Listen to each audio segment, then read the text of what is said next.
Hi hello അസ്സലാമു അലൈക്കും. കോഴികളാണ് ഇവിടെ ഒച്ചപ്പാട്.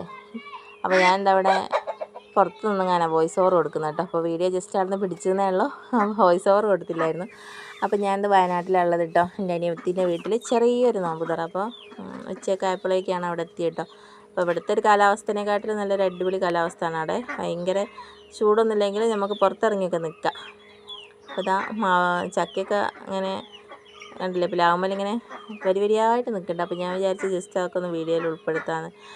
അപ്പോൾ വലിയ ലെങ്ത് ഒന്നുള്ള വീഡിയോ അല്ല, എല്ലാവരും സ്കിപ്പ് ചെയ്യാണ്ട് കംപ്ലീറ്റ് സപ്പോർട്ട് ചെയ്യാം കേട്ടോ. കുറച്ച് ചെറിയ ചെറിയ വിശേഷങ്ങളൊക്കെയാണ്. അപ്പോൾ ഈ ഹണി മ്യൂസിയമൊക്കെ അവരെ വീടിൻ്റെ അടുത്തേ പോകുന്നിടത്ത് കേട്ടോ. അപ്പോൾ അതിനായിട്ടൊക്കെ ഒരു വീഡിയോ ഞാൻ ചെയ്യണമെന്നൊക്കെ വിചാരിച്ചിരുന്നു, പക്ഷേ മഴ സമ്മതിച്ചില്ല.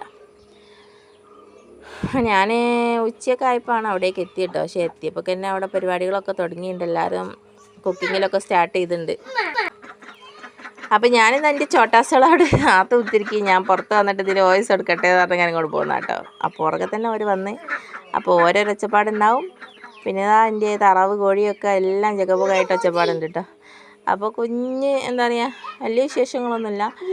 എന്താ പറയുക, അനിയത്തിക്ക് ഇഷ്ടംപോലെ ഫ്രണ്ട്സും കാര്യങ്ങളൊക്കെ ഉള്ളതുകൊണ്ട് സംഭവം അവരൊക്കെ അങ്ങോട്ട് ഉഷാറാക്കിയിരിക്കുന്നത്. നമുക്ക് വലിയ പണിയൊന്നും വന്നില്ല. എന്നാലും ഇതായി പണിയൊക്കെ ഞാൻ ഇതിലൊക്കെ ഞാൻ പോയി കുടുങ്ങിപ്പോയി കേട്ടോ. ഈ പൊക്കവട ഉണ്ടാക്കൽ ഇതേപോലെയുള്ള പരിപാടിയിലൊക്കെ ഞാൻ പോയി തലയിടും. അതേപോലെ പത്തിരി പണി എന്ന് പറയുന്നത് എനിക്ക് ഭയങ്കര പണി കിട്ടുന്നൊരു പണിയാണ്. എവിടെ പോയാലും പത്തിരിയിൽ ഞാൻ പോയി തലയിടും. കാരണം അതിൽ പോയി വെക്കും. ലാസ്റ്റ് അത് ചുട്ട് തീരുന്നവരേ അവിടെ അടുപ്പിൻ്റെ അടുത്തിരുന്ന് ഞാൻ അരിച്ചൊക്കെ കഴിക്കും. അപ്പോൾ ആ ഒരു പണിയൊക്കെ കഴിഞ്ഞ് ഞാൻ ഓടി വന്നതാണ്, ജസ്റ്റ് ഒന്ന് വീഡിയോ പിടിക്കാമെന്നൊക്കെ വിചാരിച്ചിട്ട്. പക്ഷേ എല്ലാം എന്താ പറയുക, നമുക്ക് എല്ലാ തലയിലും നമ്മൾ ഓടിയെത്തുന്നതുകൊണ്ട് നമുക്ക് അവിടെ ഇവിടെയൊക്കെ ആയിട്ട് എടുക്കാൻ പറ്റുള്ളൂ. ക്ലിയർ ആയിട്ടൊന്നും ഫുൾ പിടിക്കാൻ പറ്റിയില്ല. എന്നാലും എന്താ പറയുക, നല്ല അടിപൊളി ചിക്കൻ ബിരിയാണിയും അതേപോലെ തന്നെ എന്താ പറയുക പത്തിരി, കോഴിക്കറി, പിന്നെ പൊരികൾ കേട്ടോ. പൊരികൾ പറയുന്നത് അധികമൊന്നുമില്ല, പൊക്കവട, സമൂസ, പഴംപൊരി, പിന്നെ ഫ്രൂട്ട്സും കാര്യങ്ങളൊക്കെ. അതേപോലെ നമ്മൾ തരി കാച്ചൽ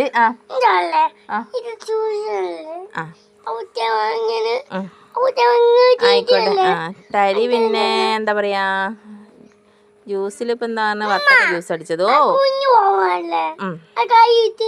ഇവള് നമ്മളെ വോയിസ് ഓവർ കൊടുക്കാനൊന്നും സമ്മതിക്കൂല. ഇവളപ്പൊക്കെ അവർ അലമ്പാക്കി വരുന്നുണ്ടോ. കുട്ടി സംഗതി ഞാൻ യൂണിഫോം ഇട്ട് ഇങ്ങനെ നിർത്തി, കാരണം മാറിപ്പോവാണ്ടിരിക്കാൻ കുറേ ആളുണ്ടാവുമല്ലോ വെച്ചിട്ട് അവർക്ക് ഉണ്ടാക്കും. എൻ്റെ യൂണിഫോമാണ് ബാക്കി. പിന്നെ തുറക്കാനുള്ള ടൈമൊക്കെ ആയി, വിഭവങ്ങളൊക്കെ നിരത്തുന്ന ജഗബുഗയിലാട്ടോ. അപ്പോൾ ബിരിയാണി വെച്ചൊന്നും പിന്നെ വീഡിയോ പിടിക്കാൻ പറ്റിയില്ല. ഫുഡ് കഴിക്കുമ്പോൾ എടുക്കണമെന്ന് വിചാരിച്ചിട്ടും ടൈം കിട്ടിയില്ല, അതുകൊണ്ട് അതൊന്നും ഉൾപ്പെടുത്തിയിട്ടില്ല. അപ്പോൾ ഇന്നത്തെ ചെറിയ വീഡിയോ ആണിത്. അപ്പോൾ എല്ലാവരും കണ്ട് സപ്പോർട്ട് ചെയ്യാം.